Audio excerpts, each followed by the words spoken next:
beautiful downtown Millheim, in the smack dab center of the Keystone State. This is Bryson with Seen Through a Glass, the podcast that's mostly about food and drink in central Pennsylvania. Welcome to episode 40. My Bock should be your Bock. And I realize it's the next to last day of May, but that's still time enough to talk about one of my favorite types of beer, named for this month. It's Maibock, or as it's pronounced in Germany, where the beer hails from, Maibock. There are a few beers I remember clearly from my past. My first Jenny Cream in Tim Teresik's dorm room, freshman year at Franklin and Marshall College, a 16-ounce returnable gleaming with condensation. My first Sierra Nevada Pale Ale, bought with a corned beef sandwich at a deli in Tahoe City, Nevada, August of 1987. And not long before that, I had my first Maibock at a wonderful Louisville bar called Fat Cats, about 3 weeks before the 1987 Kentucky Derby. It was a bottle of Hocker Shore Maibock with a wonderfully fanciful label, a big white goat flying over a maypole in a meadow. I'd never had a Maibock. I don't think I'd ever heard of them. I poured it into the glass they provided. It was an orange-shaded golden color, more gold than amber, and the white foam settled into a finger-thick layer. It smelled malty, but light and lively, not as block powerful as the double bocks I was used to. And it tasted wonderful. I would learn later that Maibocks are also called Hellerbocks in Germany, a light-colored Bock beer, and it clicked. It's like the dryly malty Helles beers of Munich, but with some judiciously extra malt.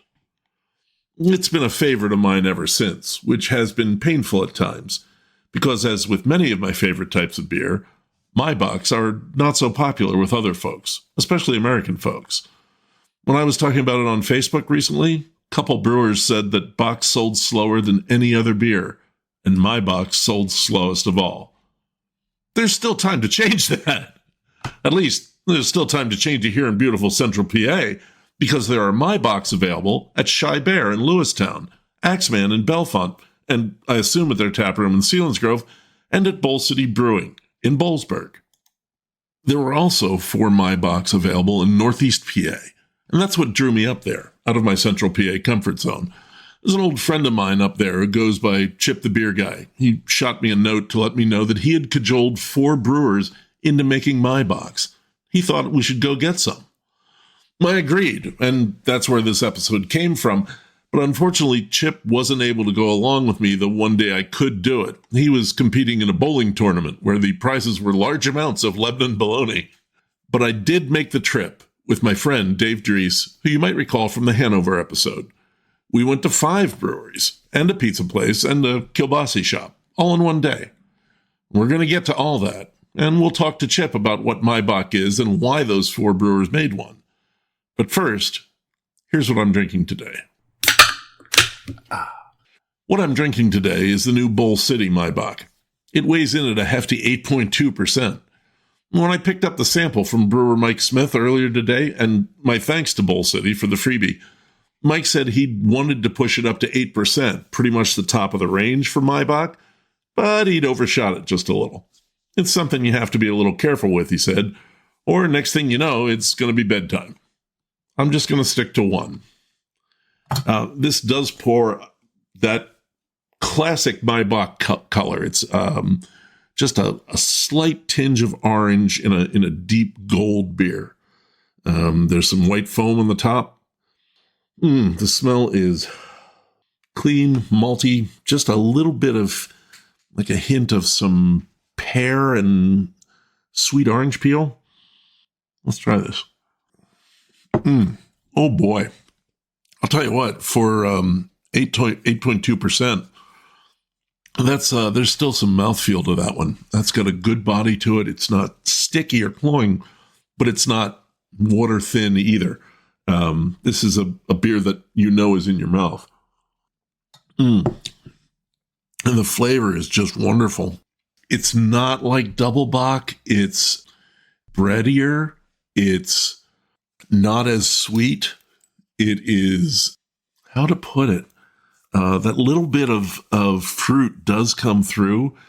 And even though this is fairly low IBU, You're getting some of the noble hops aroma that's coming in. That's... Drinking Maibock is a little bit of a commitment because it's really good, but you know that, especially one that's 8.2, you're going to have to plan a bit. Wow.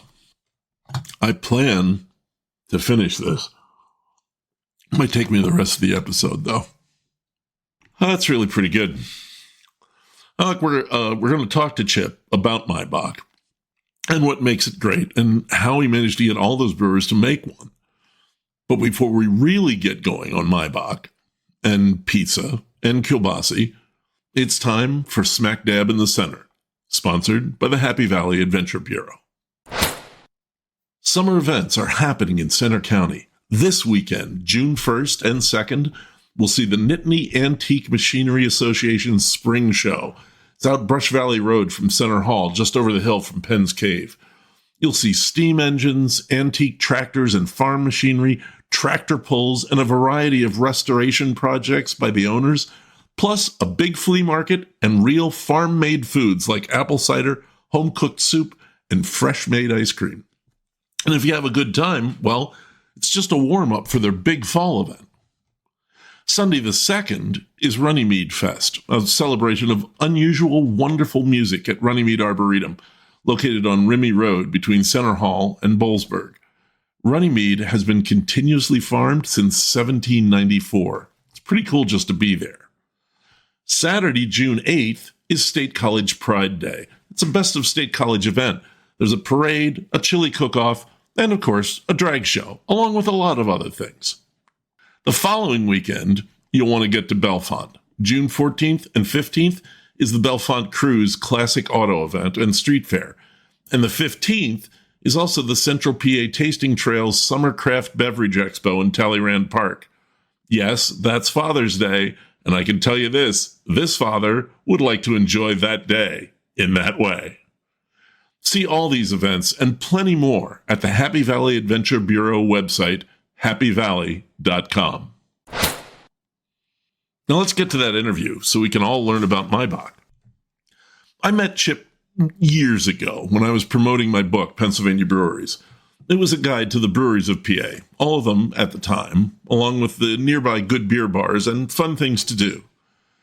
Chip saw I was coming to the Wyoming Valley to do some book signings and reached out to me to find out if I wanted to come on the radio with him on the local morning show. Well, of course I said yes, and it was a weird, wonderful time.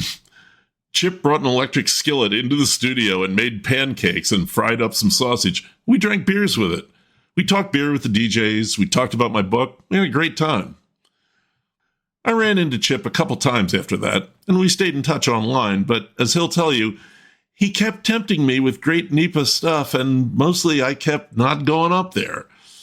I'm really thinking about that Soprasada Fest he's talking about next year, though, and he hooked me hard with this Maibock idea.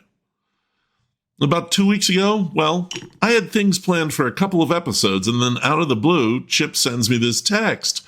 There are 4 breweries up in NEPA that all have Maibocks on. We should go drink them. Well, I threw the podcast schedule in the trash and started figuring out how to do this. Unfortunately, as I told you, the only way I could was without Chip. So, hey, Chip, buddy, I owe you a visit. Now, why was this such a big deal? Bocks in general are hard to find and get very little love in American craft brewing circles. One glaring exception is the Trogue's co-flagship double bock, Troganator. But outside of a few other exceptions, Bocks just aren't that popular. Well, they're not hoppy, for one thing, and they're usually brown or dark brown, both of which are not ways to a craft beer drinker's heart these days. And Maibock is even less popular. You can go years without seeing one. So yeah, when Chip said 4 Maibocks and I saw 3 Maibocks pop up nearby, I thought that this was a chance to have some fun and try to get you guys excited. Because they really are good beers, delicious beers, and every one of the Maibocks we tasted was worth your time. Okay, that's about it. Let's roll the interview with Chip the Beer Guy. Hey, I'm here with Chip Hanuscik. He's better known as Chip the Beer Guy. How you doing, man? Hey, Lou, how are you? I'm good. You do this Chip the Beer Guy thing in Northeast PA. Can you tell people about that? Yeah, it started a long time ago. Actually, now it's about 16 years, 17 years ago, Wow. maybe. There wasn't much craft beer up here in Northeast Pennsylvania, and the culture wasn't there. I mean, you had a few places. You had Cooper's in Scranton that always was into Yep. craft beer. You had Elmer Suds down in Wilkes-Barre that was Oh always into yeah. craft beer. I don't really think Sabatini's at the time was involved too much. No, it's Uh, just a pizza place, right? he was just a pizza place at the time, and but the culture just wasn't here. I fell in love with craft beer. It was odd that you had mentioned um, in talking about German beers about Theo de Groen, and Oh that's kind of yeah. a guy to me. When I was in college, I came home and I visited my cousin in Baltimore, and he said, "I got to take you to this cool place, this Baltimore Brewing Company." And Yeah. so I went there, and Theo de Groen had their Martzen, and I was hooked. I said that was what got me. I said I fell in love with beers and German styles, and It's funny you bring up DeGrones because I'm actually sitting here drinking a Rauchbach right now, which there you is, go. I How mean, about that that? is the beer I remember from there. Just wow, that was such a phenomenal beer. And again, a great brewer, and again an Yeah. homage to traditional German brewing styles. But like I said, I came back here and there was really no craft beer, and I happened to odd thing about getting on the air quickly was I happened to be at a Christmas party with some mutual friends. One of the guys was a DJ. I started talking about beer. I brought out some, at the time, I had some Belgian beers in my car. We sampled them at a Oh, Christmas party. Talked you to just people about, happen to have some in your car. yeah, around Christmas, I always keep beers in the car Okay, for gifts, and sure. that was all the bomber bottles. Oh So yeah. I always kept a little bit of that, that Belgian stuff's pretty high alcohol, it doesn't freeze too easy. So, it's Another good point. nice to carry it around. You never know when you need a gift. It's like, hey, here's a bottle of beer. Um, but happened to have those in the car. Went through that at the party, and he was at the time written blogs were just starting, so he was doing a Hmm. blog for the radio station. Asked me to do a Friday spot on the blog about beer, and that's where in Chip the Beer Guy was born. The Huh. blog into a radio segment. We were on the radio at Rock 107 in Scranton for 14 years. In that time, we had done shows with you, done shows at most of the breweries. Um, Yeah, I you know, remember when I came in. You were making breakfast in there. I right? think. Yeah, Yeah. hey, Yeah. brought some cured meats in there and made some good Yeah. stuff. Yeah, it was a good time. So that was kind of where I had the passion for craft beer, and it was a pleasure to try to introduce Northeast Pennsylvania to craft beers. Because at the beginning, I was going down to Philly to get most of my stuff, Yeah. and then when they start to distribute up here little by little, there was a couple restaurants that would help me out. Like Billy B's played a big role in the beginning. He would get some good beers in, and I'd work through him, and things like that. And even there was a place down in Wilkes-Barre that's not no longer in business, but they would work with them a little bit and try to get some beers in and stuff. But yeah, and like I said, little by little, the craft beer, I guess, movement infiltrated the area, and now you can buy craft beer at convenience stores, and just about every corner bar has a craft beer on. So I like to think I did my share in getting that spread up here. Yeah. Yeah. For sure. I mean, like you said, when you first started doing that, there wasn't a whole lot else. No, no, not up in here. I mean, yeah, Philly was big. I mean, Philly was, Sure. 96, Philly was big and stuff, and it was big down there, and you had it up in Boston and things, but it just kind of never reached. I mean, a case in point is a good friend of ours, Guy Hagner, right? Right. Guy Hagner built this beautiful German Oh brewery yeah. in the Poconos and made this wonderful German beer, and even licensed Bamberg Oh, the Heron Kiesman. Pilsner. Yeah. Yeah.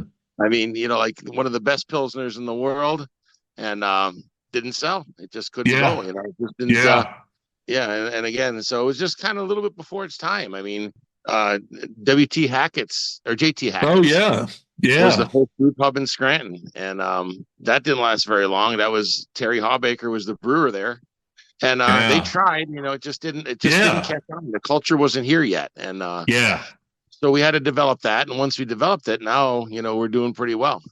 Well, yeah, that's what I wanted to ask you about next. What are things like now? I mean, I went to five craft breweries you told me about this past weekend. So what are things like up there now? It's growing by leaps and bounds. New breweries are opening almost yearly up here now, and that the culture is finally starting to spread. We have, between in the Northeast area now. When I talk about Northeast Pennsylvania, I'm talking about basically from, let's say, Wilkes-Barre. If you want to push it down to Berwick, maybe north to the New York state line, west to, let's say, Back Mountain only, Tunkhannock, maybe, not much further than Wyoming County or Okay. Susquehanna County, and then east, of course, into Pike and Wayne County up there. Breweries, new one just opened up in Montrose. Scranton just got its first brewery. See, the first brewery in Scranton was Groove Brewing. That was the first brewery that opened in the city of Scranton. They've since moved, and they've moved into a larger space. They're in a nice space that was formerly a service garage, and they have plenty of space there. They have a nice little event space there and everything else, and got a new system, and their beers are really starting to come around. It's a nice place to go. But that was the first brewery in Scranton, and actually, Montrose had two breweries before we had one in Scranton. And Montrose is in the middle of Susquehanna County with maybe 4,000 people. Yeah. But they had the breweries up there, and then again you had Log Tavern up in Milford. Now they opened a second location up near the lake in Tafton, and then you had Jam Room up there right off 84. Oh yeah. They recently moved into a new facility last year. A bigger place. I've got a new system in there, and coming down. Yeah, now, like a three people asked me if I was going there on Saturday. Yeah. I mean, there's like you said, you had a great adventure up here, but you just scratched the surface, Yeah. So, you'll go back to some of the originals in the Valley. Breaker was one of the first. I mean, I remember those guys. They were some of the starters. For we were doing the show. They were probably one of our biggest guests in the beginning because we had them on all the time. They started in the garage, and then they bought the church and the school, and they perfected that operation down there. Then oddly enough, they bought a location about 2.5, 3 miles from our house. And so that's kind of like where I like to hang out now. Nice. It's very convenient. Mark and Chris were nice enough to put the place close enough to me where I didn't have to drive down to Wilkes-Barre all the time. Very nice of them. And now they're getting into distilling too. So they put a still there. Oh, I didn't know that. All right. Yeah. They installed a still there last year. I don't think they've made any spirits yet, but I know it's there. And then, of course, the places you went, Wallen Pawpack, they kind of opened right before COVID. Hopping Eagle, where you had gone, that was actually a member. I'll tell you what. Let's hold up on that. I want to talk about Maibock first. Okay, sure, go ahead. So this was you kind of threw out bait for me, and I snapped it up. You told me there's places that have Maibocks on up in Northeast PA, and I was raring to go. So what is Maibock? Well, I've been trying to get you up here since the last time you came here when your book tour about 15 years ago. And I said, you got to come up here and check out the breweries. And like, yeah, I got to do it. And I even tried to entice you with cured meats. I'm like, kielbassi, passata, and everything else. I thought for sure that would grab your interest, but nothing. And then I mentioned Maibock, and your ears perked up like pips. And I couldn't figure it out. I said, that's okay. That's a secret formula. That's what it is. So, I've got to try to get you here somehow. So, but Maibock, to be honest with you, this style, I went to Germany with Guy Hagner in 2009. We went over there for Oktoberfest. And a bunch of us, the guys, there were 5 of us that all went together. My wife, Diane, Guy Hagner, Wayne Beaudry, who is from Bloomsburg, Guy, and then a friend of Guy's, Roger Freitag. I don't know. Do you know Roger? Yeah, I know Roger. Yeah. Okay. So Roger's a pretty unique individual, but a lover of German beers for sure. And when we flew out of Newark, and I had a ride service take us to Newark, and he brought some Maibock for the ride. And I'm like, wow, this is really, really good. So that was my first introduction to the style way back when in 2009. And I kind of fell in love with it. And it's a seasonal style. So it's kind of like my Oktoberfest. I mean, people, it's one of those things that, you have for a while and then it goes away and you can't wait till next year and it comes around. Yeah. But I just love that higher octane, golden, full bodied, malty type beer, something that'll, get you where you want to be, a little quicker than a normal, German lager. Right. And of course, with the smoothness of a lager, a Maibock is just a wonderful style to drink, when you're sitting in a bar. Session wise, not the best because normally they're anywhere from 6.5 to 8 alcohol. Well, actually, that was something I wanted to talk about. This is a great time to do it. Yeah. Everywhere we went, I didn't have to ask for a half glass, a small portion. It was offered, and I think that's a great trend. Right. And again, I think that's nice to do because it is a stronger beer, and if you want to have more than one, especially with people driving and things, most of the breweries up here are very conscientious and are more than happy to give you half pours, even if they don't have a size glass. They do a half pour in a pint glass or a half pour in whatever type of glassware they have, and it's a fair pour and it works out well. Yeah. I think almost every place had like a 5, 10, a 16. It was great. I like small pours too. When we were down over the weekend in Hershey hitting different breweries and I was driving, I just drank 4-ounce samples.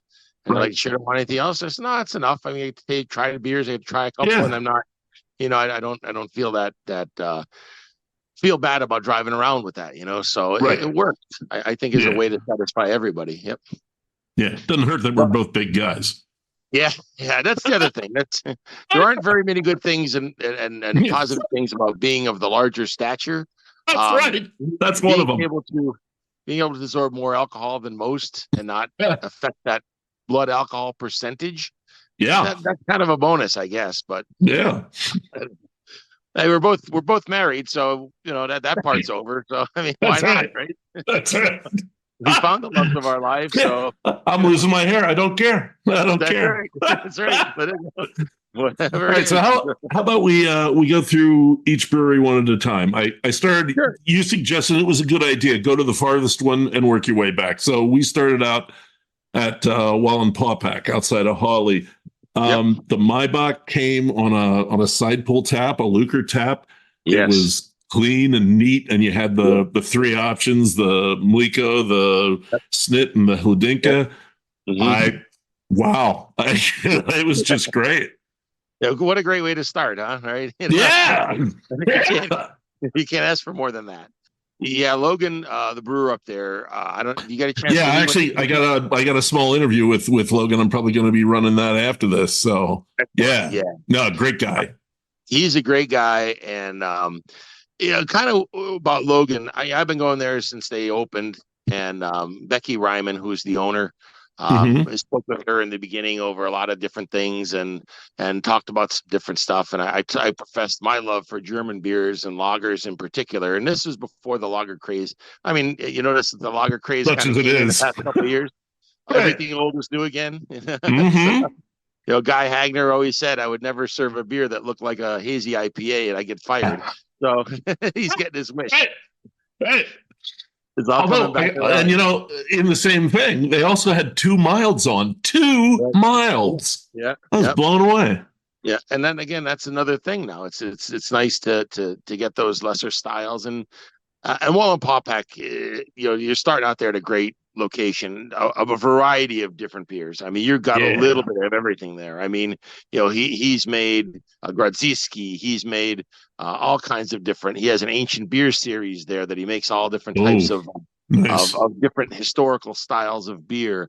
And Logan is a pretty creative guy. They put a pilot system in not too long ago. Maybe I saw that. Yeah. And that allows them to really experiment with some different styles and do some interesting things. And then, if they want to, they could produce it on the wonderful big system that they have there. But Becky always had a love for lagers and a love for German styles. And, between my pushing Logan a little bit on the Maibock end of it, and I said, why don't you try a Maibock? Because what happened was we homebrewed a Maibock about 5 years ago. Okay.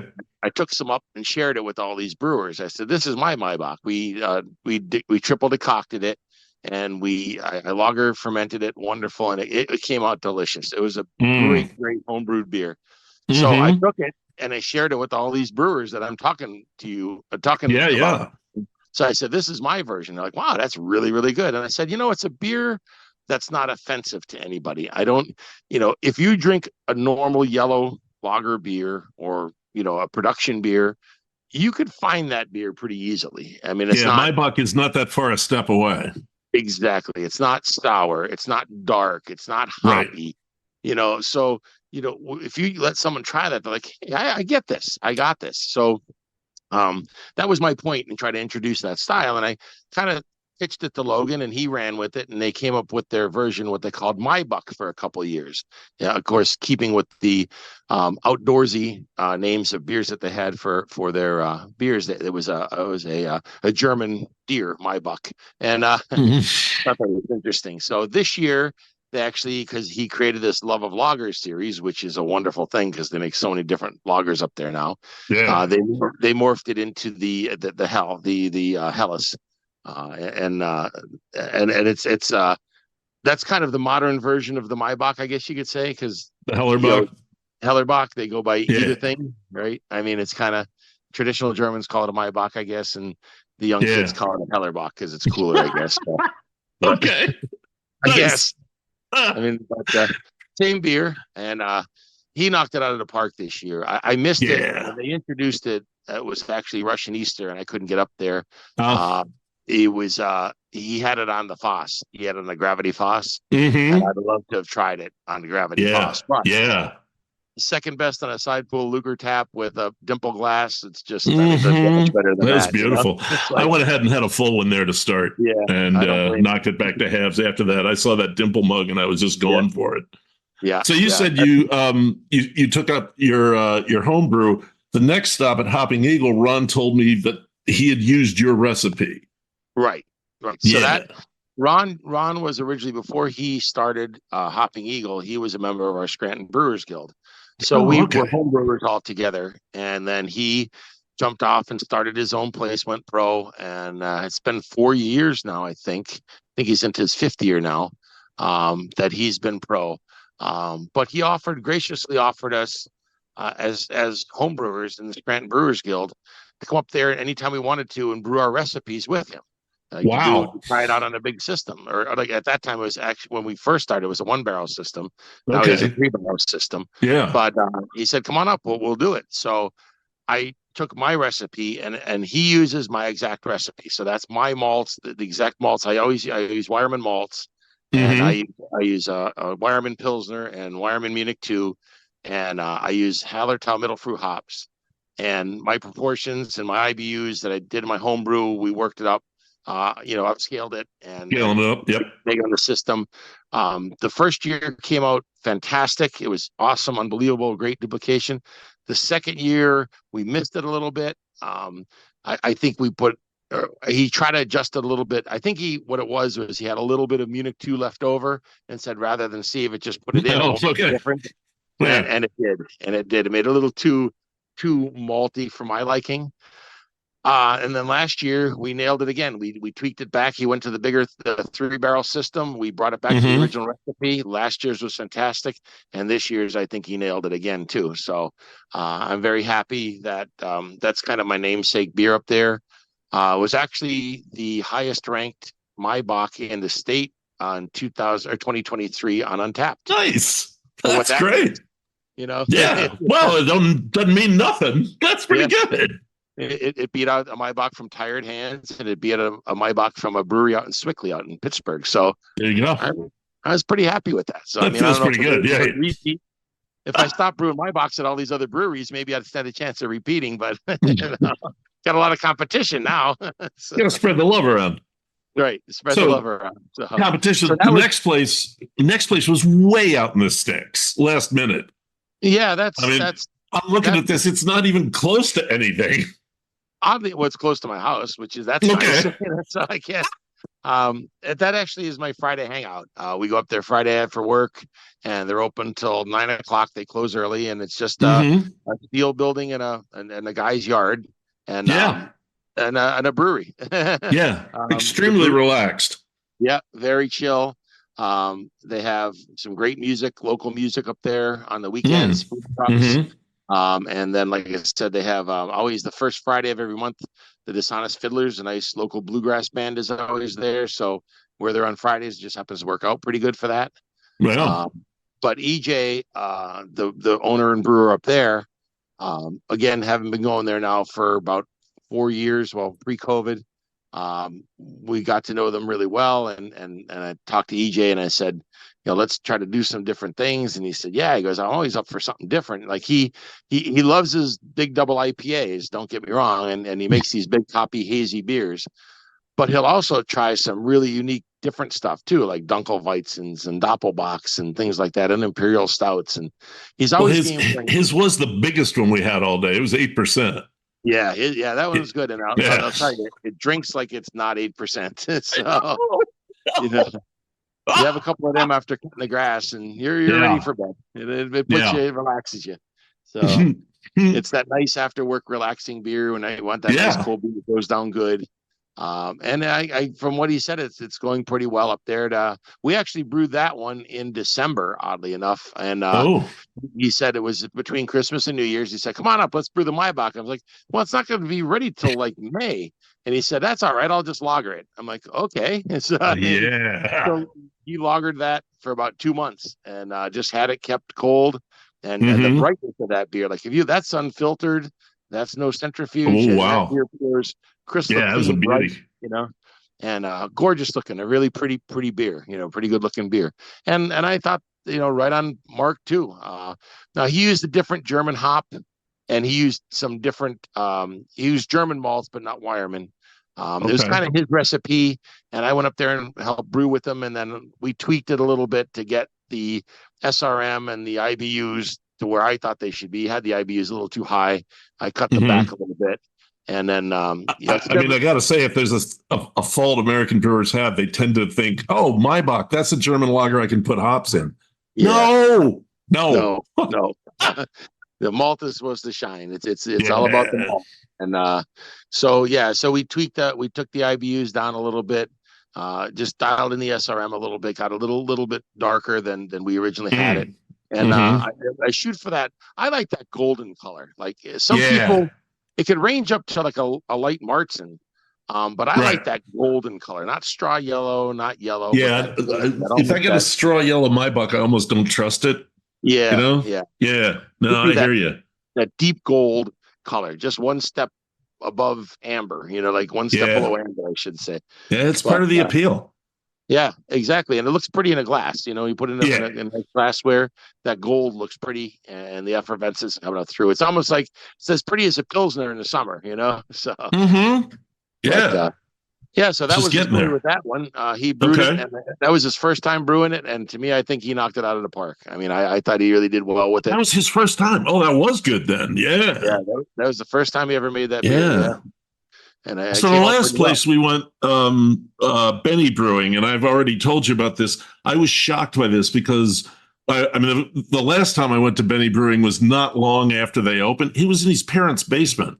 Right. Yeah. Well, and I'm like, and we pull up to this place. The parking lot's full. It's a big place, busy.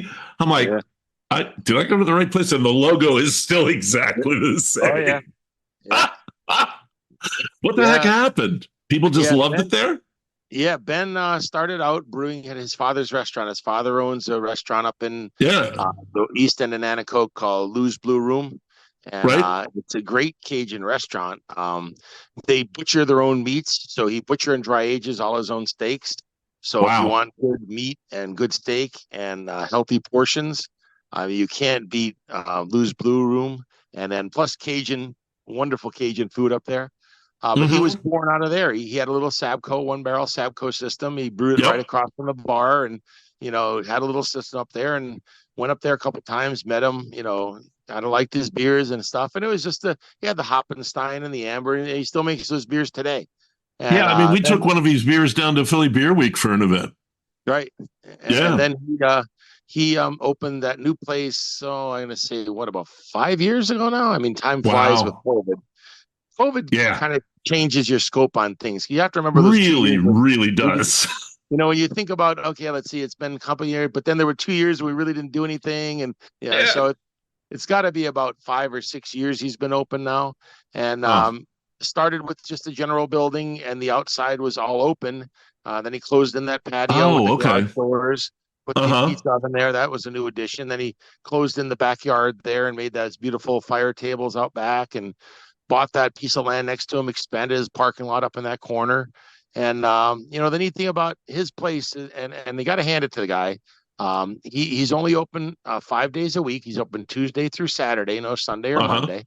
And he's only open for 8 hours a day. He opens for one shift. He opens at 4 o'clock and closes in the evening. So he has one shift of people, one staff of people that works that 40 hours a week. And you don't have to worry about turnover as much because you have the same people doing the same thing every day. You don't have to worry about the scheduling. You're not fighting about that crap. Make it so much easier. And then he doesn't have to worry about that. Plus, their employees get a Sunday off. They don't have to work. They get the Monday off. And, it gives them a weekend day off. And, they stay loyal. A lot of people there since the beginning, since I've been going there. But so Ben and I, we've been, tossing around the idea. It was right before COVID. We actually was tossing around the idea. It was 2019. And I said, let's do it. So he said, okay, March, we're doing it. March 2020, we're brewing this Maibock. We'll get Guy Hagner involved, get him down here. He was up in Syracuse at the time at Gordon Birch. I said, no problem. We'll get him down here. No big deal. We'll all do this. And they're all set to go. Yeah, let's go. I said, I'm going to Florida beginning of March. As soon as I come back, we'll brew this beer. Yep, let's go. Ready to go. And then the world stopped. Yeah, we all know what happened then. Yeah. So we tabled it there for a couple of years, and then we got back to normal and things were going. And last year I'm like, we got to do this beer. He's like, yeah, we got to do it. And one thing led to another, and all of a sudden, before you know it, it's April and May, and it's like we missed it again. So this year he came to me in December and he said, because I was talking about it, I said, we finally going to do that beer? And he's like, yeah. He goes, I want to do that this year. He goes, but I want to do it a different way. He goes, I want to get my promotions team in here. We're going to videotape it. We're going to do teasers. We're going to do a whole story about it. Wow. Introduce it. And I said, cool. I said, something different. I said, let's do it. Like go out and the intent originally was it was supposed to be local legends. And Leo Orlandini from the Lion was originally supposed to be involved with Guy Hagner, of course, from the Lion, and Bob Kleintaub, who was a brewer at the Lion. Oh, yeah. I remember Bob. That was the original plan. Bob works for a chemical company, I guess, now, selling sanitizing chemicals. And he was out of the country at the time. He does a lot of work with Red Bull, I guess, over in Holland. And he was out of the country at the time when we went to brew this. And Leo, unfortunately, was busy with his job that he does now, and he wasn't able to be able to do it during the week, and he wasn't able to participate.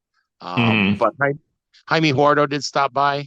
Nice. He was there for the brew day, so he is there to kind of lend a hand with us and give his input. And Guy brought an assistant brewer down from Meyer Creek, Guy Hagner. He's up at Meyer Creek now. And he brought an assistant brewer down from Meyer Creek to kind of show him the place and show him the style. And he actually had a friend of his from the Gold One Guy Brewing Days in Berwick. Oh, God, yeah. A grandson of one of his favorite customers opened a brewery, Anomaly, down in Berwick.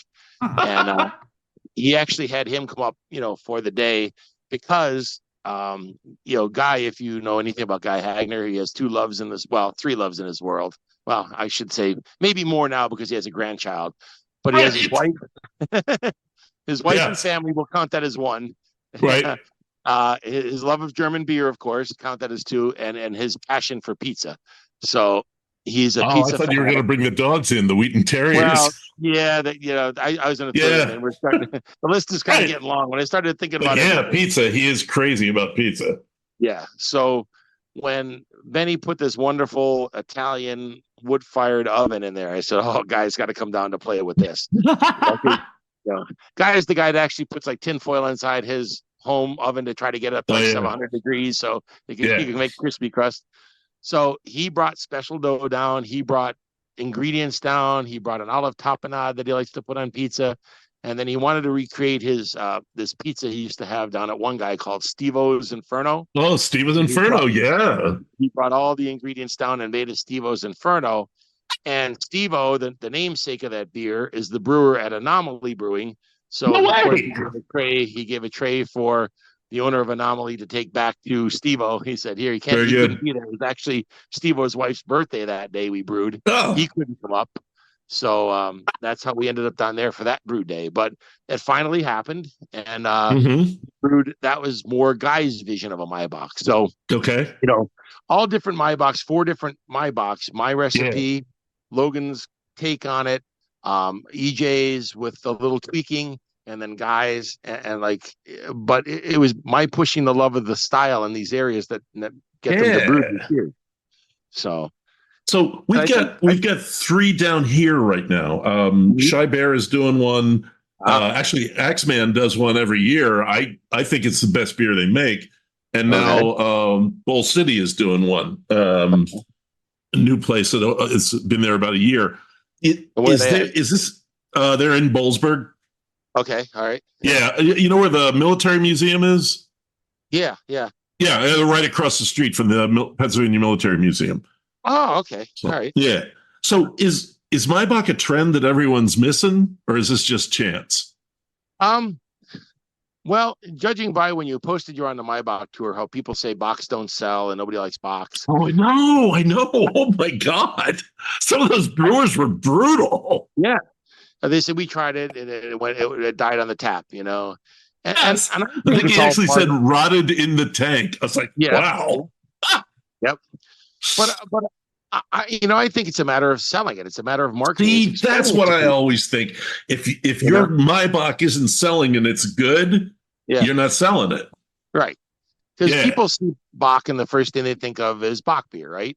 Yeah. And what's the myth of the Bock beer? That's the 1 year that they clean out the tanks. Every year they clean out the tanks. It's the bottom of the dredge, and that's why it's dark, and that's why it's thick. It's the old beer, and it's the brewer's way of getting rid of the stuff off the bottom of the tanks and make money off it.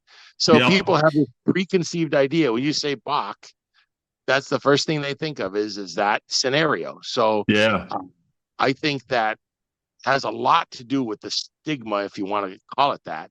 As to the style. And the other thing is too, is it is a heavier alcohol style.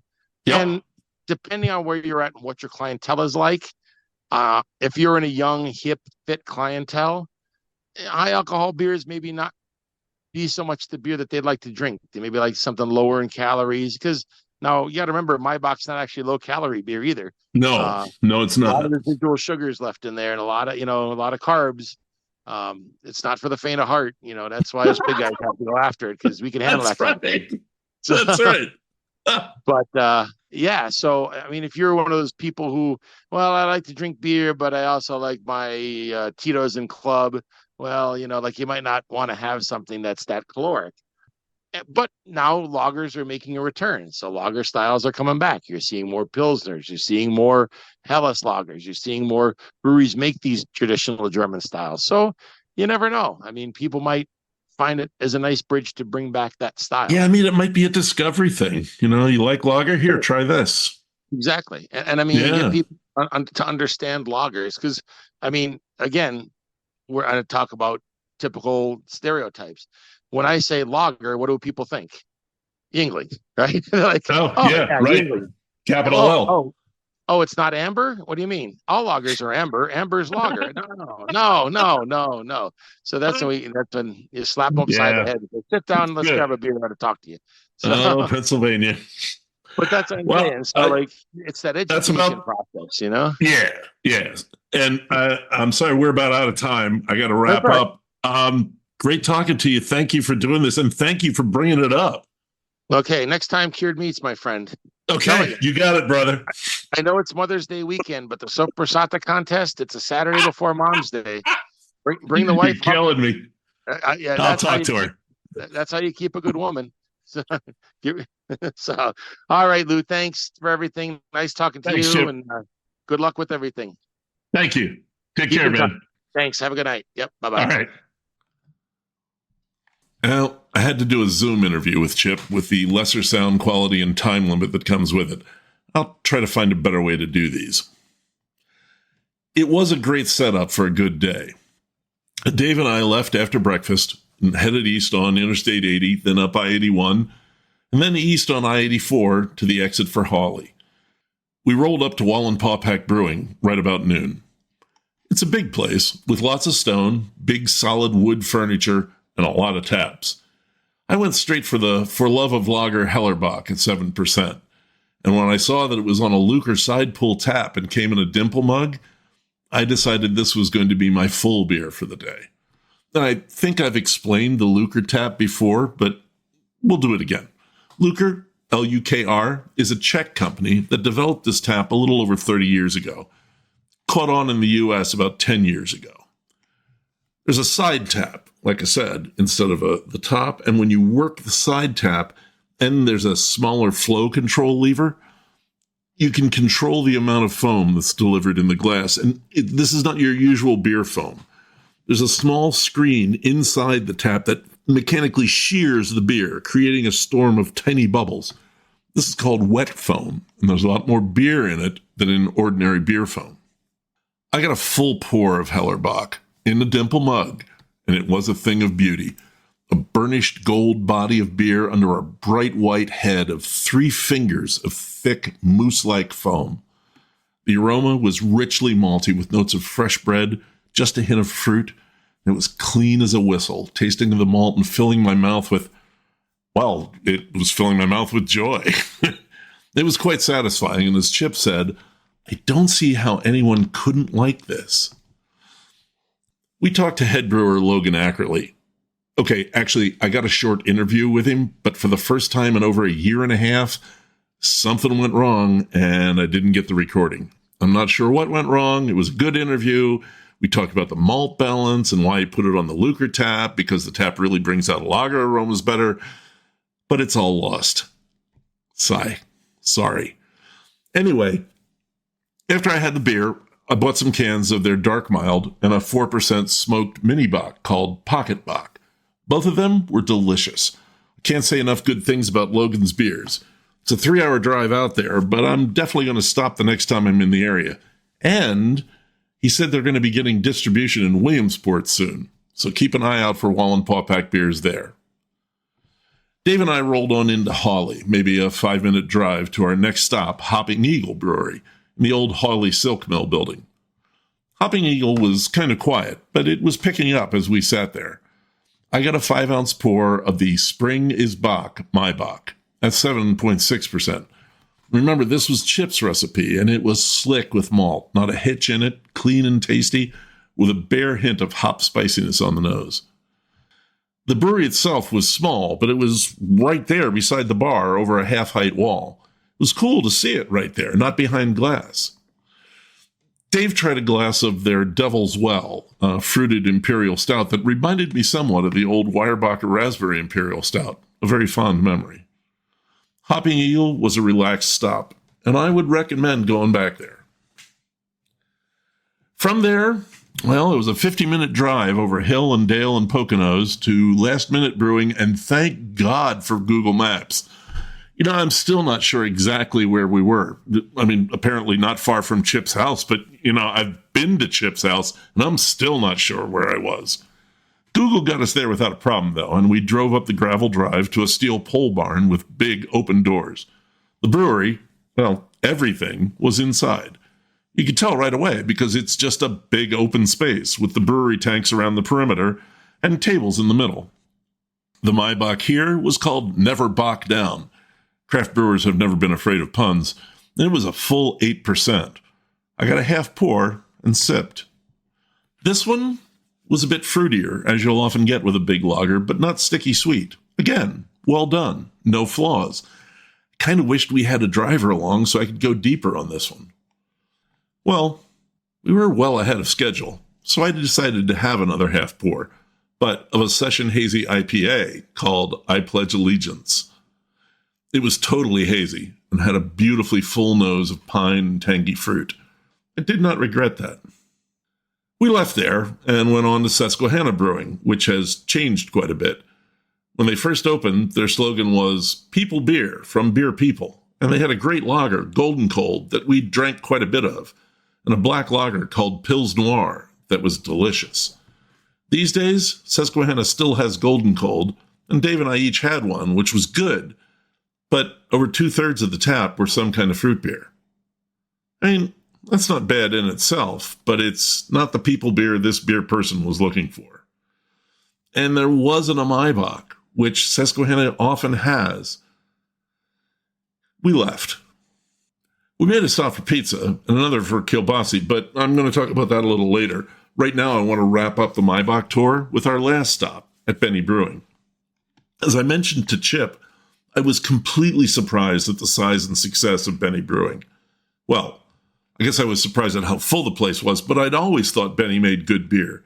It was good enough that I'd come out to pick up a keg to take to Philly 10 years before to do an event during Philly Beer Week. So it didn't really surprise me, but this place was big.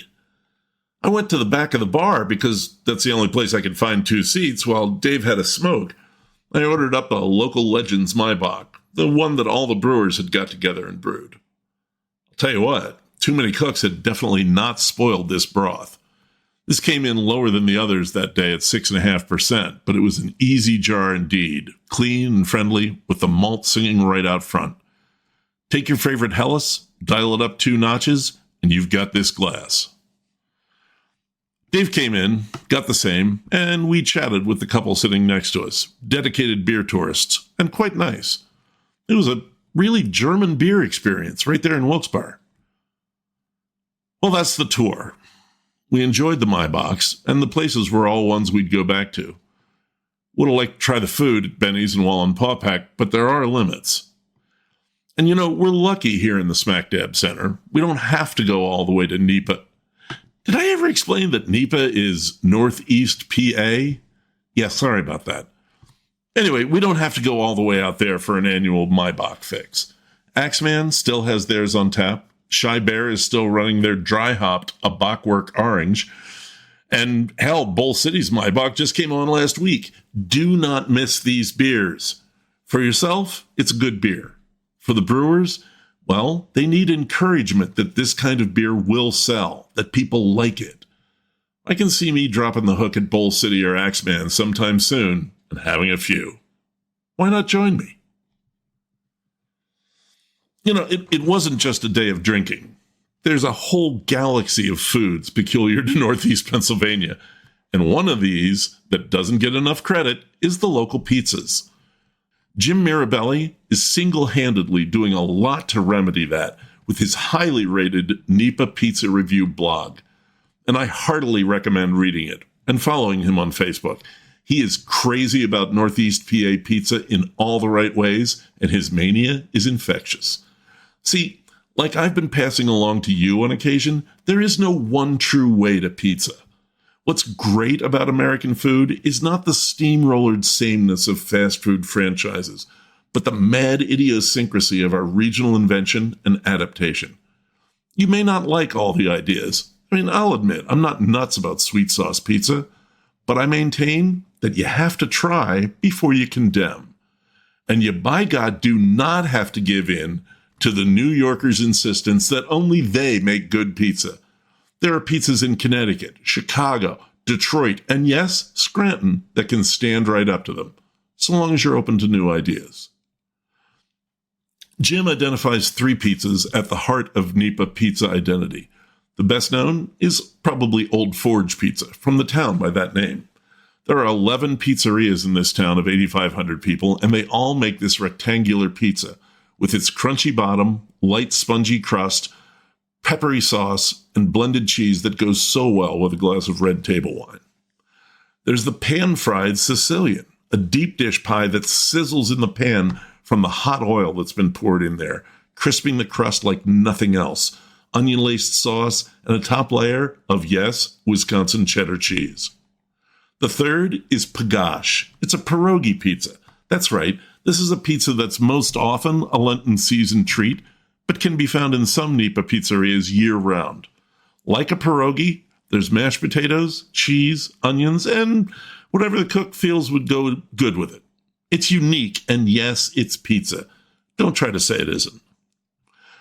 I'm definitely going to go more into this one of these days, but this day, Dave and I decided to stop at one of the more standard outlets, Sabatini's in Exeter, which doesn't do any of the 3 types of pizza I just talked about. If anything, Sabatini's pizza is closer to a Massachusetts bar pie.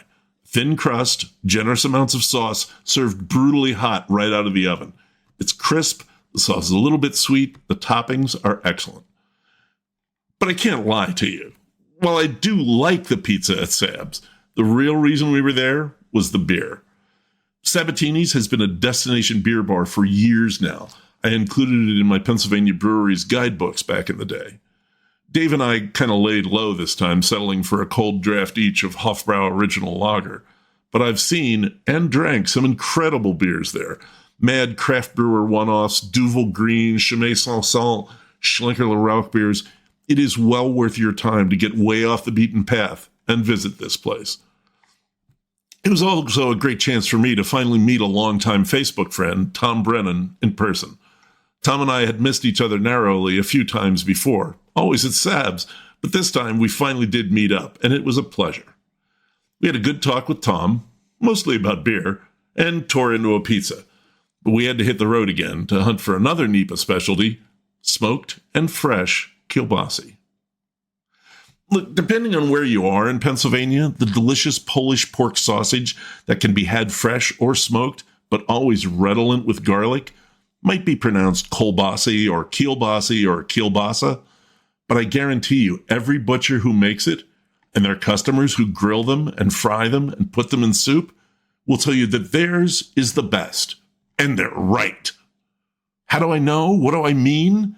Because I've had kielbassi from one end of the state to the other, from Cherv's in Philadelphia to Tarnowski's and Glen Lyon Brothers in the Wyoming Valley to Kowalnik's and Lucky's in Shenandoah, and I've sampled liberally in and around Pittsburgh, and I can tell you, they're the best. I've never had a bad link of kielbasa in this state.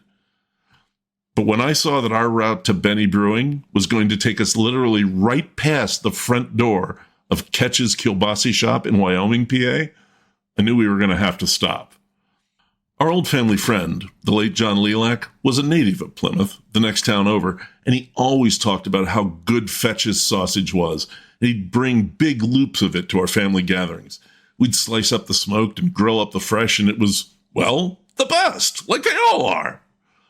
So right after Dave and I left Tom at Sabatini's, maybe a half mile down Wyoming Avenue, we stopped at Fetch's, because John had always said it was the best, and I'd never been there. Actually, hold on a bit. Let me take a moment here to explain something that always kind of confused me. Why is this area called the Wyoming Valley? Is it somehow named for the state? Or is the western state somehow named for this valley in Pennsylvania? Well, I looked into it, and I found that the name Wyoming was derived from a kind of corruption of Mahwewama, a Native American name meaning the Big Plains or the Big River Flat. The state of Wyoming was indeed named for the valley in Pennsylvania by an Ohio politician who grew up here. I just thought you'd like to know. Anyway, we stopped at Fetch's. It was a pretty plain building, but there were a lot of signs out front.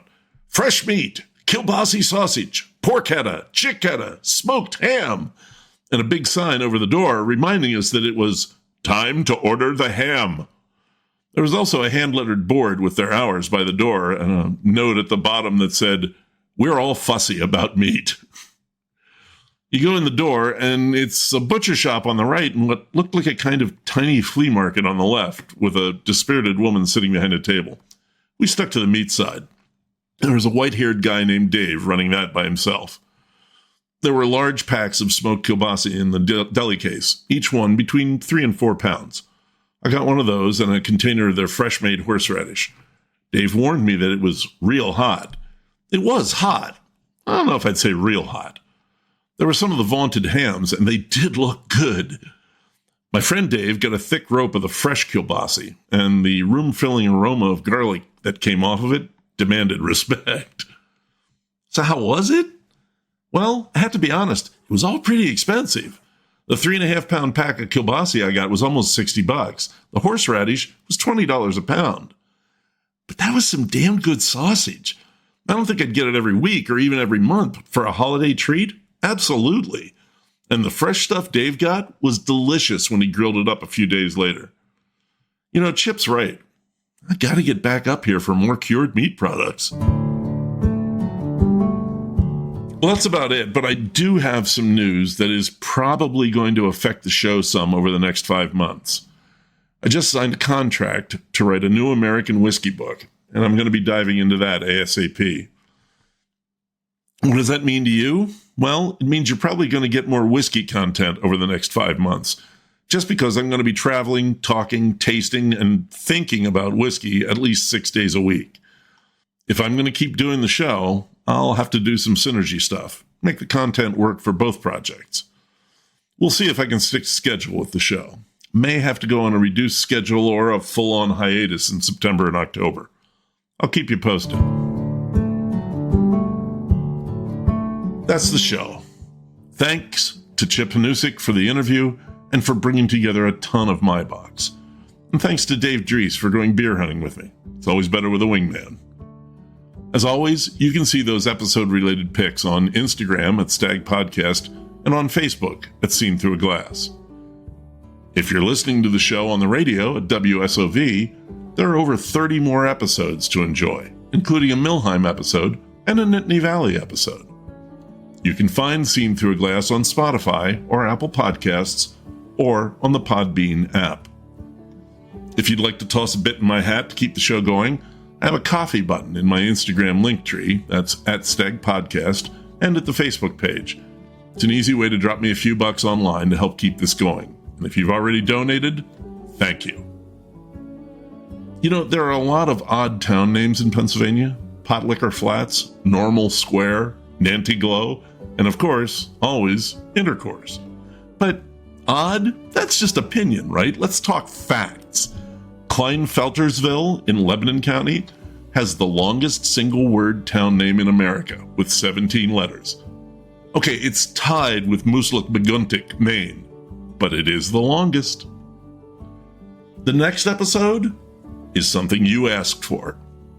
A while back, I asked you who in central Pennsylvania you wanted me to interview, and it wasn't even close.